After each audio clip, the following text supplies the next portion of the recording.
E aí galera, bem-vindos a mais um Caiu na Prova. Eu sou o professor Luan Macchini e hoje vamos falar um pouco de teatro e as questões sociais na Grécia Antiga, a partir da resolução de uma questão de história do Enem 2010. Vejamos. Na Grécia Antiga, o teatro tratou de questões como destino, castigo e justiça. Muitos gregos sabiam de cor inúmeros versos das peças dos seus grandes autores.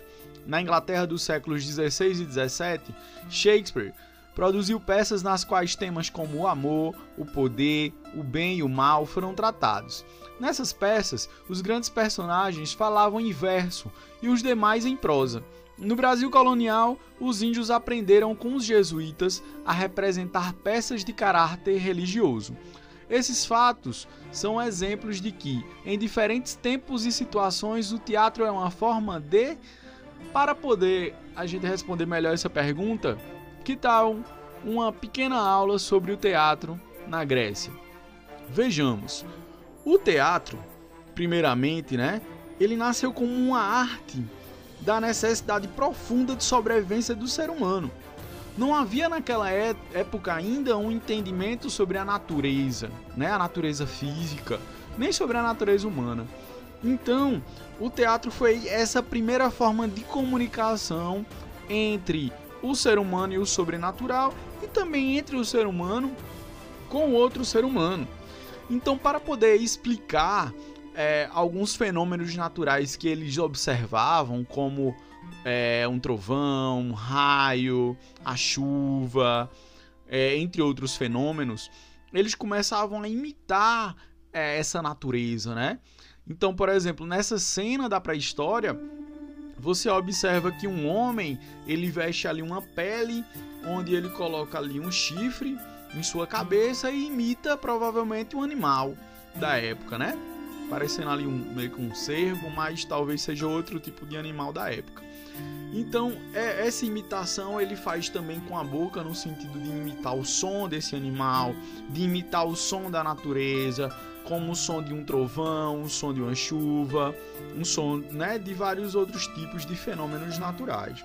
Então, o teatro ele vai surgir aí dessas primeiras imitações do ser humano, que serviam tanto para explicar esse fenômeno, como também para uma comunicação, dele contar o que se passou, talvez na caça, talvez na observação que ele fez da natureza, enfim.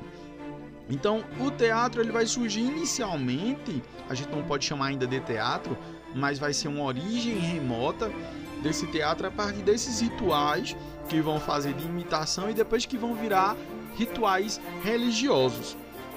Rituais esses que vão narrar a força da natureza na tentativa de melhorar sua condição de vida.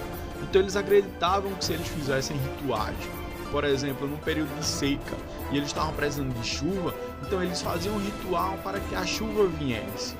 Se eles achavam que, na verdade, a chuva estava forte demais, eles faziam um ritual para que aquela chuva parasse. Era como se fosse uma comunicação que eles estariam fazendo ali com as forças naturais. Então esses rituais geralmente tinham danças, vestimenta de peles, tinham máscara, uso de máscaras, uso de músicas, entre outras coisas.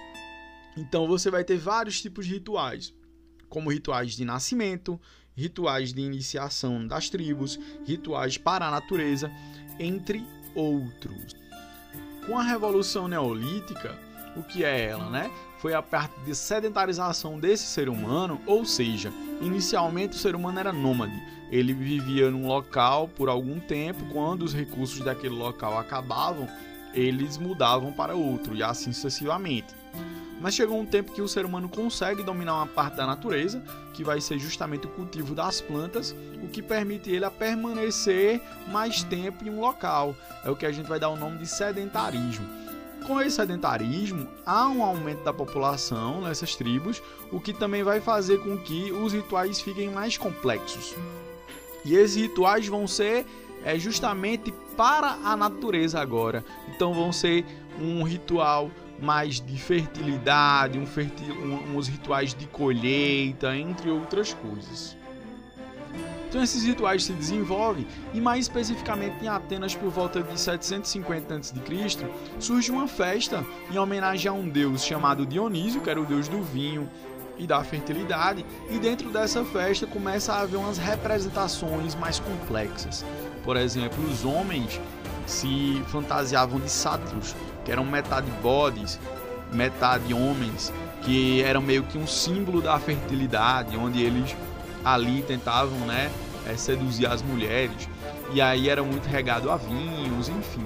Dentro dessa festa começou a evoluir tanto que acabou se transformando em uma festa que na verdade virou um grande festival de teatro.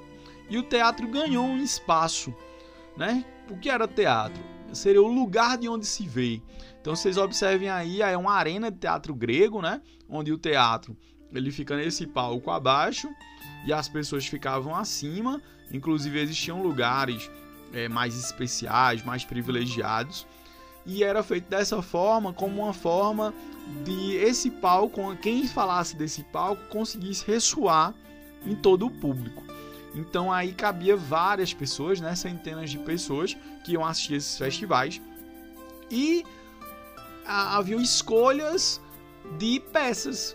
Ou seja, começou a se criar realmente o dramaturgo, aquela pessoa que fazia as histórias. E essas histórias inicialmente elas eram representações tanto dos problemas sociais como também da história dos deuses. Os deuses estavam presentes dentro dessas histórias teatrais, principalmente no início, onde se desenvolve o primeiro gênero, que era a tragédia.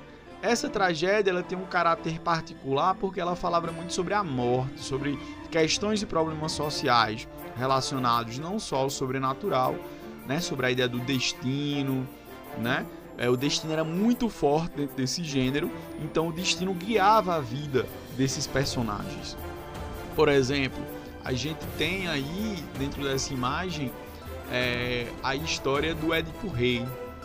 Para quem não sabe, Édipo Rei é uma peça teatral criada por Sófocles, que era um dramaturgo da época, que inclusive fez várias peças, mas poucas chegaram a nós, na época moderna, e essa é uma delas. Então Édipo, ele é uma história que conta basicamente a história de um jovem que estava destinado a matar seu próprio pai e a casar com sua mãe. É um absurdo para gente hoje, mas é interessante de entender. O pai dele, Laio, era o rei de Tebas e era casado com Jocasta, que era a rainha. Quando Jocasta estava grávida de Édipo, eles receberam um aviso do oráculo, que era uma espécie de uma pessoa que tinha um contato com o sobrenatural.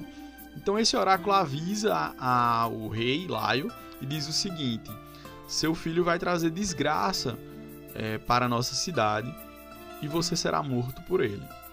Então ele tem duas opções: ou ele tem o seu filho e aceita o seu destino de morrer pelas mãos do seu filho, ou ele tem uma outra opção, que vai ser justamente não ter esse filho, deixar esse filho para morrer. Quando o Édipo nasce, o rei o leva ele para um monte e deixa ele para morrer nesse lugar. Inclusive, o bebê tem os pés furados, é por isso o nome Édipo, que significa pés furados, e esse bebê é deixado lá para morrer. Só que o rei vai embora e uns camponeses passam por essa montanha e acabam vendo aquele bebê chorando e levam ele até a outra cidade, que ficava próximo de Tebas, e acabam entregando ele aos reis daquela cidade. Esses reis acabam criando um Édipo, sem que o pai e a mãe original soubessem, e ele é criado. Quando ele está grande, ele recebe um aviso do oráculo: você vai matar seu pai e vai casar com sua mãe. Então Édipo fica desesperado, até porque ele achava que os pais dele de verdade eram justamente aqueles reis que o criaram. Então ele, para poder não cumprir seu destino, ele vai sair de casa, foge dessa cidade, e no caminho ele se depara com uma caravana. E essa caravana vinha nada menos do que o seu pai biológico, que era o Laio, mas ele não sabia. E o Édipo estava no meio da estrada, e o Laio, vendo aquele homem no meio da estrada, né, é arrogante com ele e diz: saia da minha frente, senão eu lhe mato. E aí, nesse sentido, o Laio e o Édipo acabam brigando, e o Édipo acaba matando ele e os outros soldados que estavam com ele. Nisso, ele vai adiante para a cidade e acaba encontrando uma esfinge, que é essa da imagem. E essa esfinge amedrontava a cidade de Tebas durante muito tempo. Essa esfinge, ela se deparava de frente com os homens e as mulheres e ela fazia uma pergunta e dizia o seguinte: decifra-me ou eu te mato. Nisso, a esfinge fazia um enigma. Se a pessoa não respondesse esse enigma, ela teria, seria morta por essa esfinge. O enigma era: qual animal que de manhã anda de 4 pés, de dia anda de 2 pés e de noite anda de 3 pés?